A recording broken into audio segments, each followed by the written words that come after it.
Hello, my friends. This is Amner Hunter from Amner Hunter Studios. Welcome to another video tutorial of audio mixing and mixing music. I'm very happy to be sharing another video about this super interesting art, which is mixing a song from start to finish in real time. As you know, I'm mixing a song from a heavy power metal band called Dark Ride, and the song is called Burning Bridges. In the previous video, we checked at something about equalization and its purposes, and what's my approach on it and how I use it on my mixes. Today we're going to apply one technique that I consider very useful. So if you didn't check out my previous video about equalization, please go ahead and check it out so you can learn something from that. It's going to be very useful. I'm very sure of that. So right now we're going to check at something which is part of equalization, the uses of high pass and low pass filters. Right now I have my session here in Cubase. As you can see, all of the tracks of the recordings of this band, and I have here my mixer. I haven't moved anything. The only thing I did is in the inserts tab here, or window, I put some equalizers already, so we can gain more time and don't waste time adding the plugins. I already put everything here. For example, I'm going to be using this equalizer from Waves, which is a six band equalizer. This is the one that I'm going to be using for the sake of these tutorials, but you can use any equalizer that you want and that have these features. You probably want to use a parametric equalizer, which lets you have more control over the frequency that you want to affect or to process. All right, so I have this song here, and my approach on using high pass and low pass filters is to clean up a muddy mix, and also to leave room for other instruments which have the energy in certain part of the frequency spectrum. For example, let's start with the guitars. Okay, well, first I'm going to choose a part of the song. I choose this part because a lot of the elements of the mix are involved and are playing at the same time. So I think it's a good part to start cleaning up the mix, and to start giving some space to the instruments in the mix. All right, so okay, let's go for the guitars with the rhythm guitars. All right, so I'm going to push play.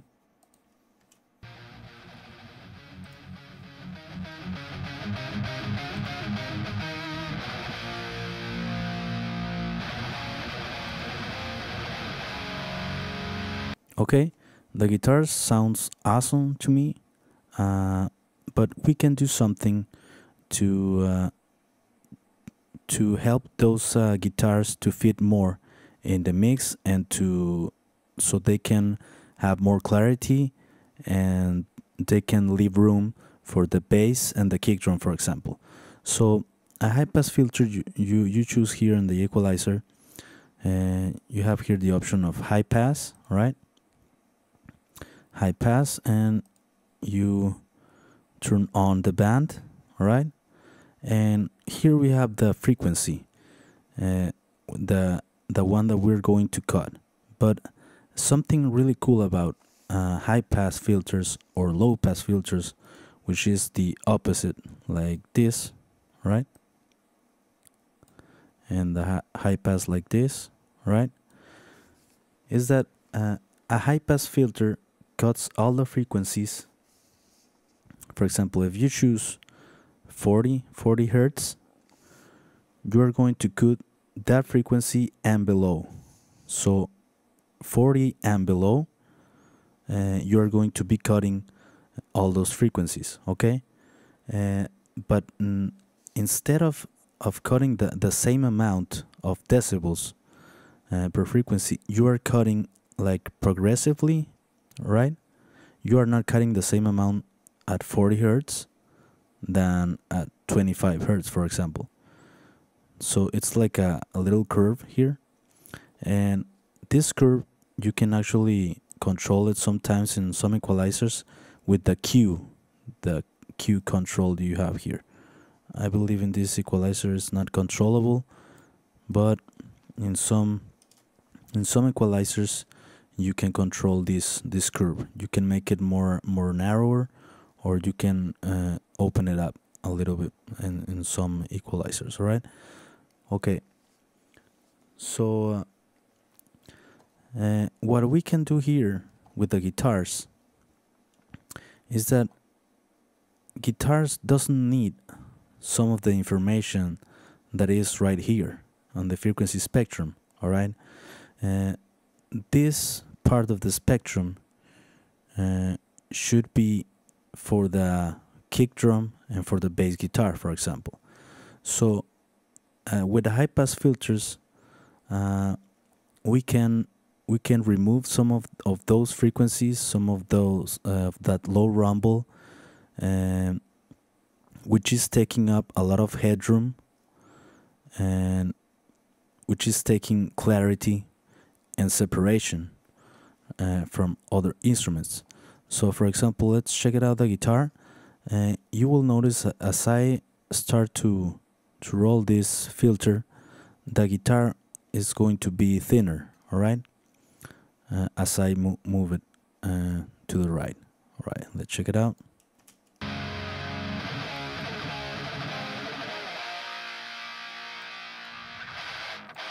Okay, the guitar is getting thinner because we're removing all of the low frequency, so that's too much, right?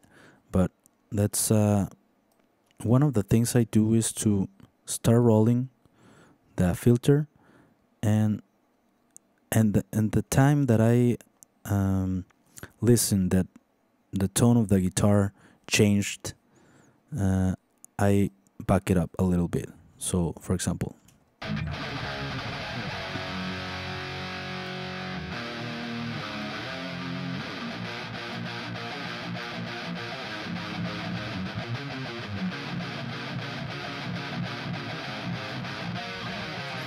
okay, I think that's a good starting point.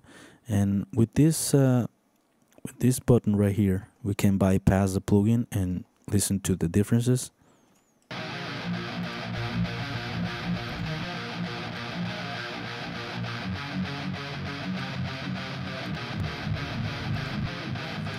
Okay, so maybe it's this change is very subtle. It's very difficult to hear or to listen to those changes, but that's the point, right?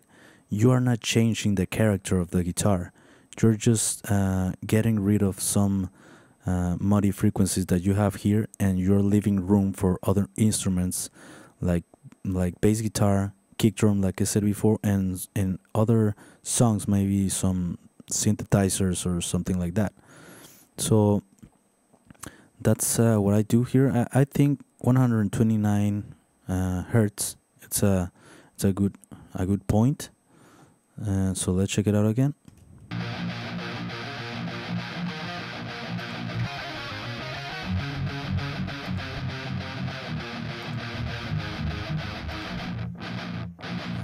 Okay, it's not a big deal of a change, but all over the tracks and all the other instruments, it's a big change. All right, so okay, moving on. All right, we're on the lead guitars here. One thing I want to recommend you also is to do these changes of equalization in mono. Okay, remember that we checked a topic about mixing in mono, so I highly recommend you to do this with the mono plugin enabled. So for example, there's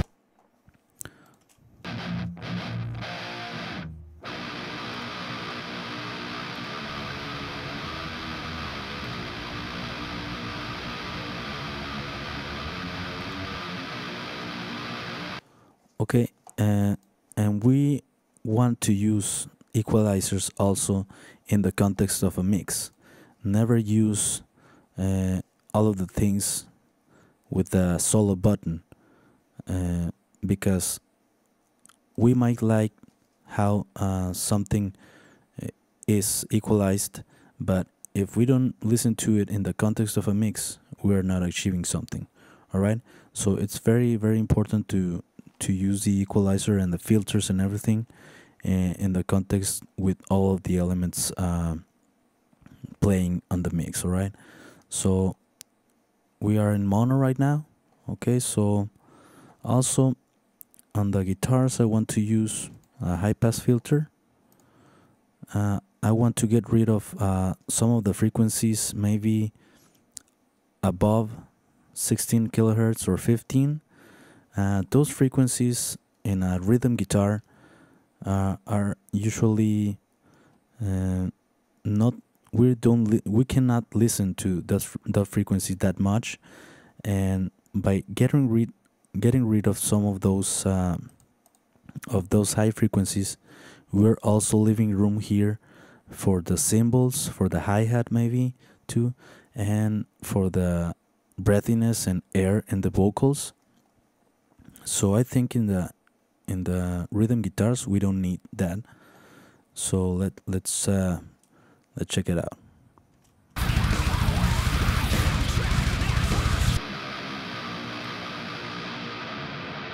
That's too much, right? I'm getting rid of all of the presence and high end of the guitars.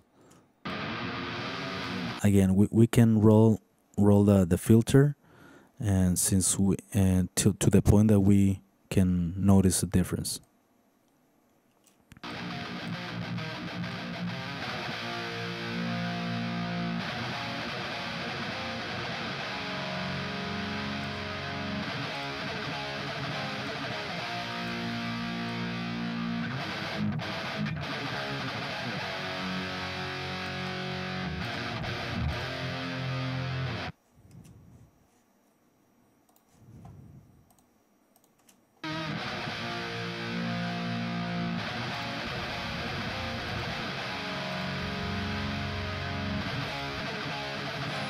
Okay, I think that's a good point. Like as the high pass filters, this is the opposite, and that means that from 13,071 hertz and above, we are counting those frequencies. Okay.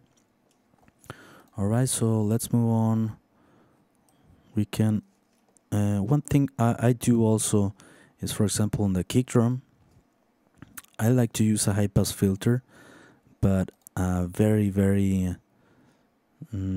subtle, more subtle even, because if we do this like in the guitar, we're going to be we don't want to take away all on the low end of the kick drum.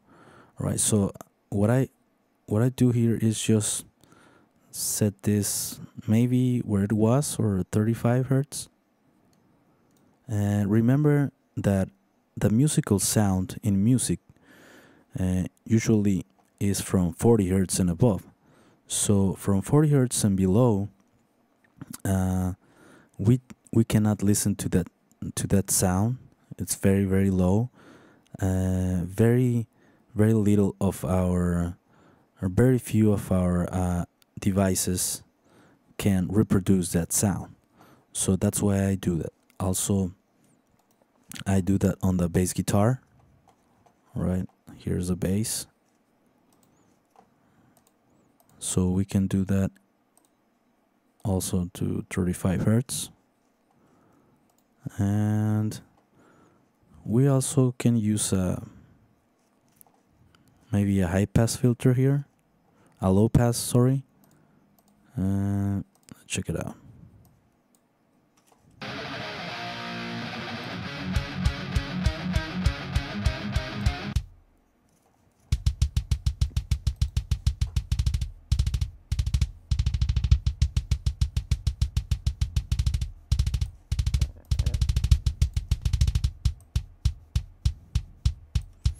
I feel that 10,000 hertz is too much, so I'm going to back it off.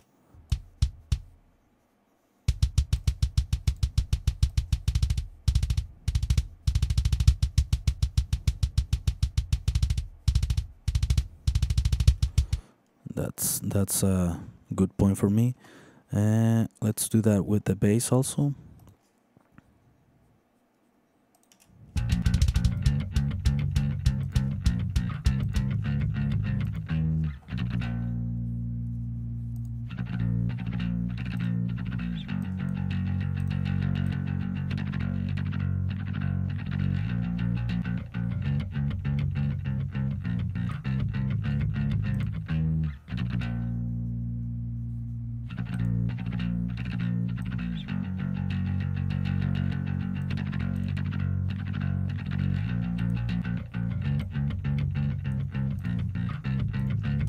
Okay, so what we're doing here with all of these filters is we are cleaning up frequencies that we don't need and that are going to produce masking.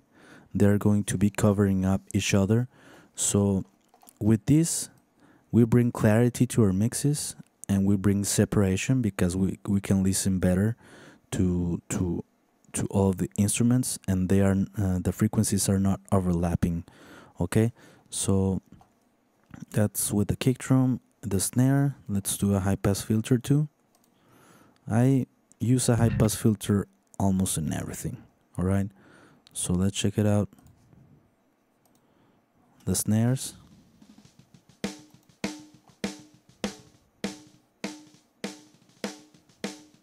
That's too much.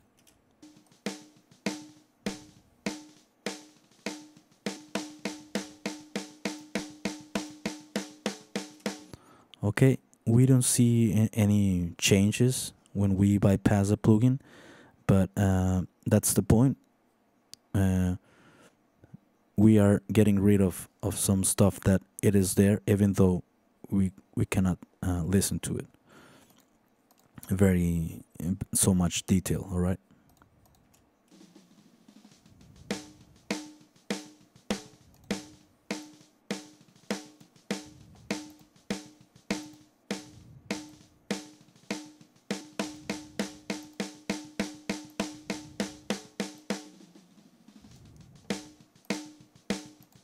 Let's use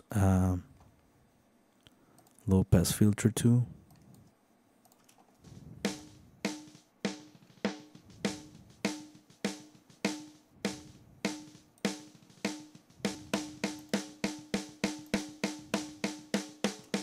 Okay, we don't listen a very big change, but in the context of a mix, we're going to have a big change. So these are the small decisions that we're taking along the way are the ones that make a great mix. All right. So let's move to the hi-hat. The hi-hat usually lives in this area, so we're going to get rid of all of those low frequencies. All right, with the high pass filter.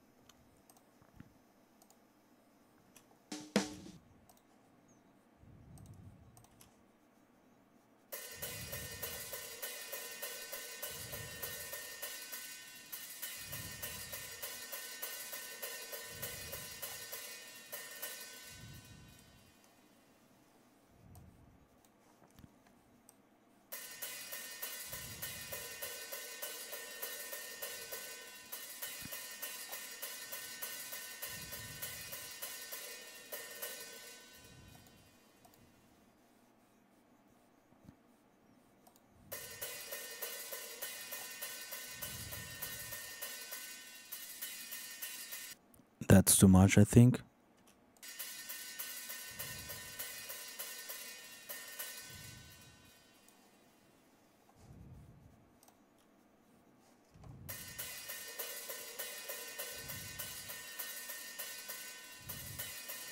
Okay, let's leave it like that.